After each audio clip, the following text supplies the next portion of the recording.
time for me to weigh in on this argument about AI generated music and what I think about it. You've probably all seen the things that are, whatever artist in a 50s soul style, and it's quite convincingly good.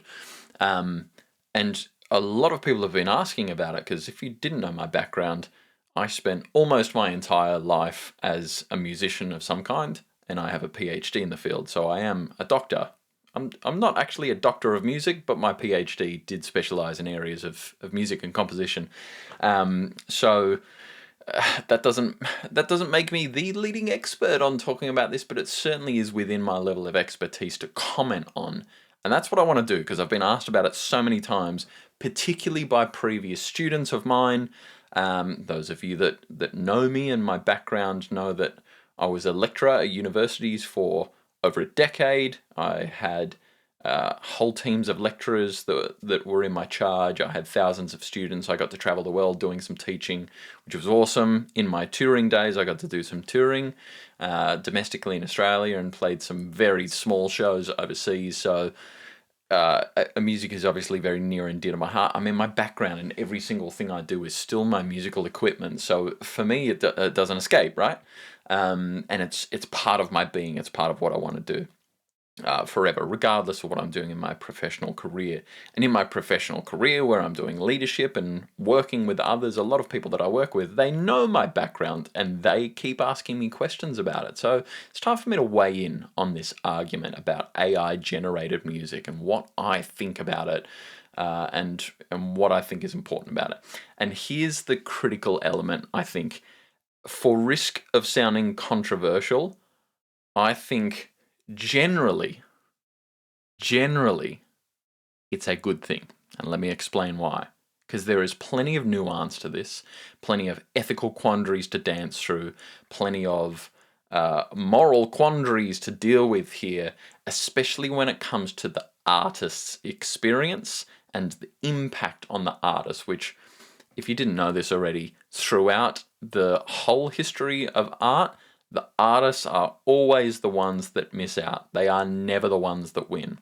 And this is certainly not the case here. I'm not making a case that AI-generated music somehow makes musicians and artists win, because it functionally doesn't. However, this is why I think it's overall a good thing. There's two primary reasons. The first one is all to do with accessibility. Music in particular has been an art form that is difficult for most people to access as a creator.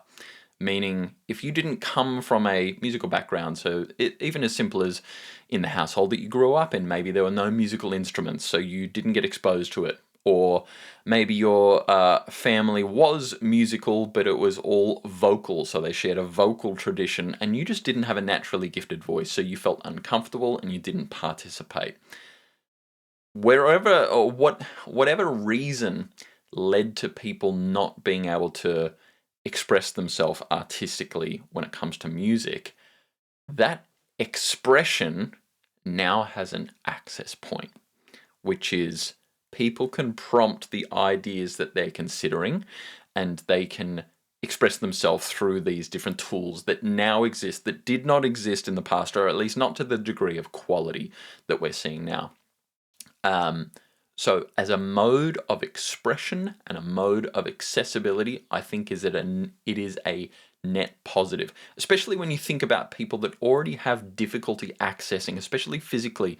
Some of you might have seen some of the viral posts about music producers and whatnot online that are, maybe paralyzed from the neck down, and they're using a special apparatus with their mouth or their eye movements, which is incredible for people in various walks of life being able to access expression, because it is a fundamental part of the human experience, right? The human condition, being able to express yourself in all of these different ways.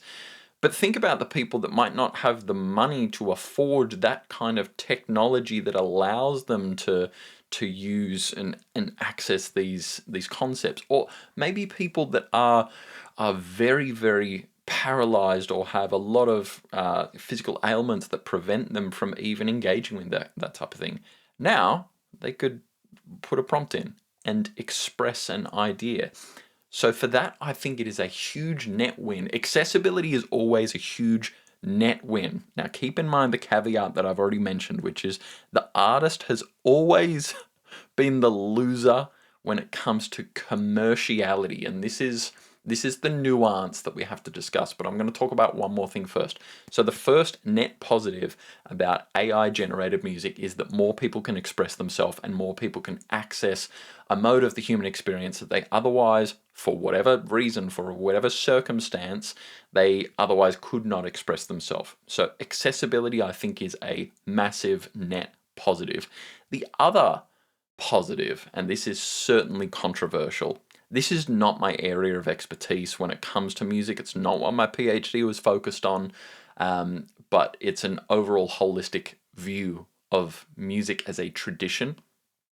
The folk tradition of art is to pass on knowledge for the next generation of artists to create their own version of it, to create their own spin on it. The reason why there is so much chaos happening at the moment, I think, from AI generated music, and justifiably so in some very key instances, is all to do with intellectual property, or what you'll hear shortened as IP, and copyright, which is when you're infringing on someone's copyright, which is the art that they have made and it's their original works, and they are protected by whatever IP or copyright laws exist in their region or their country or whatever it happen to be, then if someone then uses an AI LLM to scrape all of that data and feed it into an engine, the concept of that, I have a lot of trouble expressing my balance between the positive and negative. And let me explain. The negative is that it's only happening for commercial gain, in my view.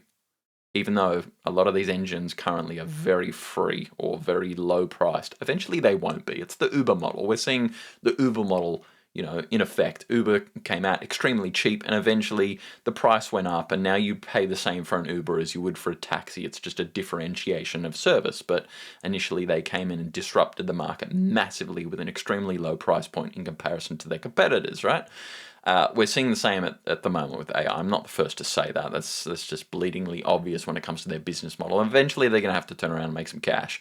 So we know that the price point is going to come up. So we know that this process at the moment is a medium-term cash grab. It's just a matter of time before the commercials kick in. So that process is happening from a commercial perspective. But what I like about it is it's a continuation of the folk tradition, which is taking existing works and giving people the opportunity to take their own spin on it. The only problem that's actually historically in the way is intellectual property and copywriting laws, which, if you didn't know, and you can Google this really quickly, in fact, I'll Google it for you. When were copyright laws introduced in the Western world? It was sometime in the last 120 years or 200 years. I was close. Now, the reason why I'm bringing this up is the concept of IP and copyright is a modern concept, and again, this is controversial, it's not my area of expertise, so I'm sure an expert will slam me for this. IP and copyright only exists for commercial purposes. It's designed to protect that piece of artwork or thing that somebody has made, whatever format it is, and stop other people from being able to copy it and commercialize it, which means at its core, the concept of IP and copyright is fundamentally against the folk tradition of human art. And it's against the human experience of learning from each other and doing our own version of it and passing some of this information on. And this is where this is where my moral quandary lies. Because on one side of things, you have more commercial opportunities for artists in the last 50 years than we've ever seen in the history of music.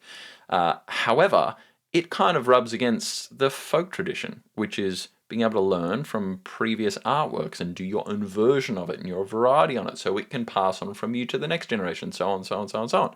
So AI gives us access and it allows more people to express themselves. However, the mode of doing it has been a ridiculously industrialized version of the folk tradition.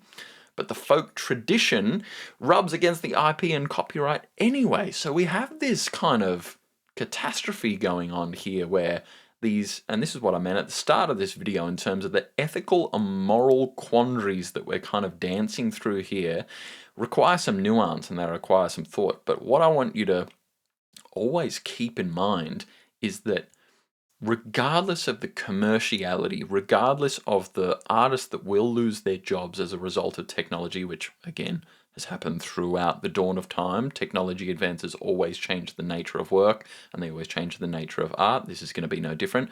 Despite those commercial impacts, I am going to be controversial and say that I think it's still a net positive over the negatives. Because more people can access it, it returns to a bit of folk tradition, albeit, yes, it's a bastardized, industrialized version of it, and it is for commercial purposes, so there's this weird twist of irony in it. But I think at the core, the fact that our technology has always and continues to give more people in the world access to a mode of expression, I think that trumps the negatives.